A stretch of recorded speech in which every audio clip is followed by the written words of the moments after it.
հետ կապված, մեր ներկա իրադրության իրավիճակի հետ կապված, հեսա պատահական, որ այսօր վերնիսաժի մոտ եք լինելու, մեծ սիրով եկա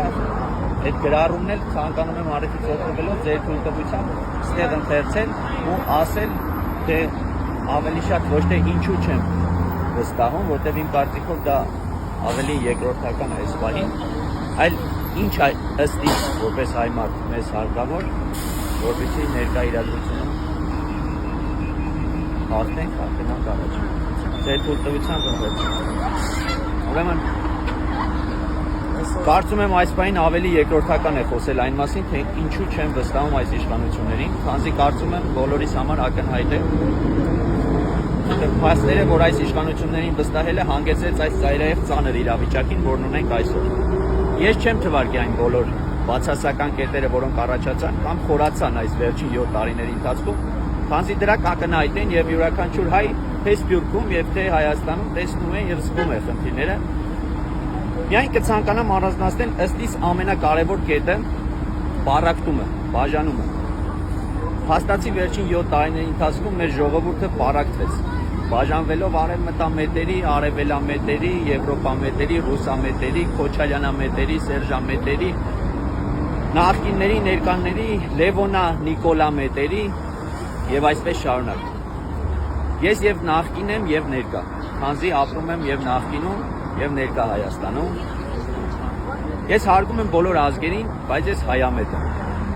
Մեղադրելով միմյանց, կարծես մենք մոռացել ենք կամ մեզ ստիպել են, որ մոռանանք գլխավորը, որ մեր ուժը, մեր միասնականության եւ մեր հավատքի մեջ է։ Մեր բոլոր հաղթանակները կերտվել են հավատքի միասնության եւ հավատքի եւ միասնության շուրջ։ Լավ նորությունն այն է ըստ իս, որ Փառք Աստծո ժողովրդի զգալի մասը արդեն հասկացել է այս ամենը եւ հասկանում է, որ խաբվել ենք եւ որ մեր հաղթանակն ու փրկությունը միմիայն մեր հավատքի եւ միասնականության մեջ է։ Ավելի լավ նորությունն այն է, որ այս պաշտ ճշմարտությունները գիտակցող հայ մարդկանց թիվը օր-օրի ծնագնդի օրենքով աճում է։ Եվ դրա վառ ապացույցն է վերջին օրերին մեր գլխավոր վարչապետի պաշտոնը զբաղեցնող անձի հայտարարությունները ընդդեմ մեր եկեղեցու, մեր հավատքի,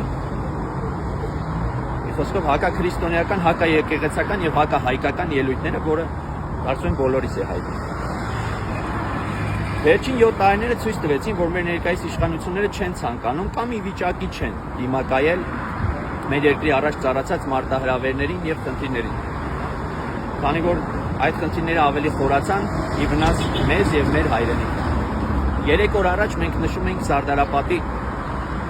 Սարդարապատում տարած հայի հավատքի եւ միասնականության հաղթանակի եւ հայոց պետականության վերականգնման 100-րդ տարելիցը։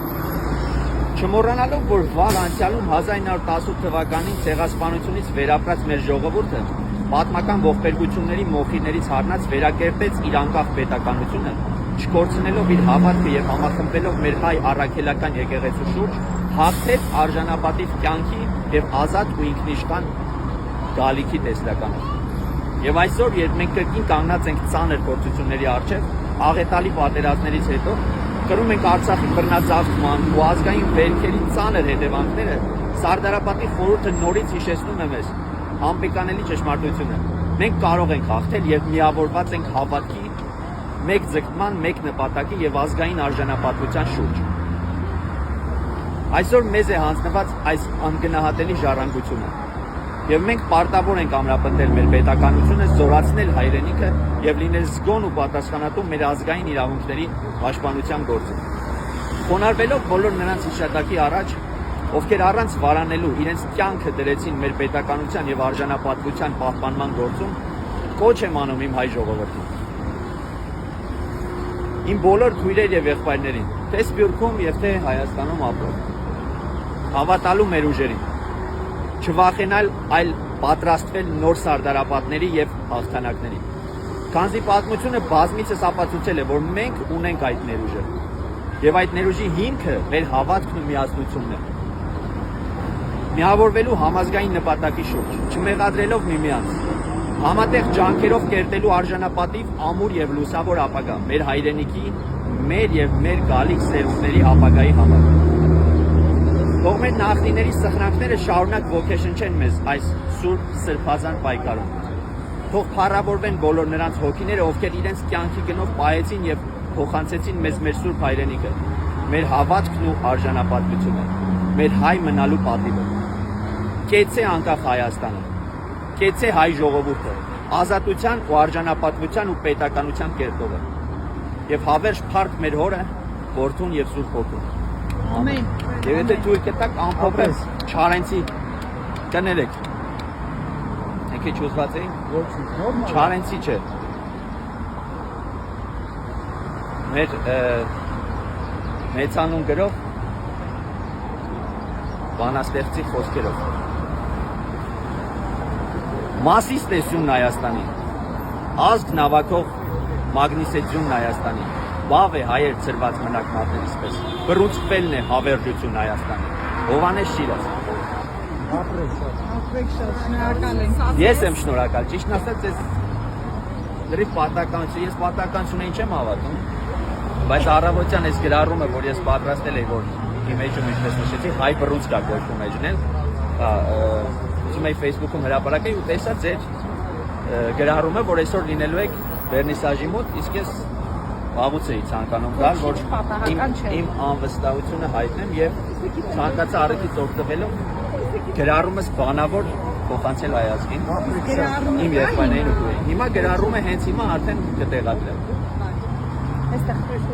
ճիշկա եք դնում։ Ճիշկա եմ դնում։ Այստեղ ստորագրում եք։ Ստորագրում եմ։ Դե դուք ձեր խոսքն արդեն ասեցիք, կարող եք։ Նաև կարող եք գրել այո։ Ամփոփել։ Այո, իհարկե կարող եք ամփոփել։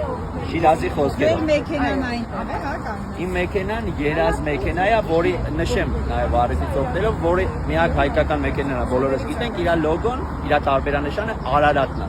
Մասիսն է։ Ու փառքաստո դեռ մինչև հիմա ոչ ոք չի եկել,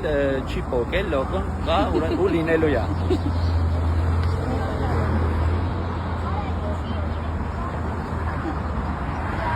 Սա էլ մեր հայ երիտասարդի ավտոմեքենան է։ Երազն երկու։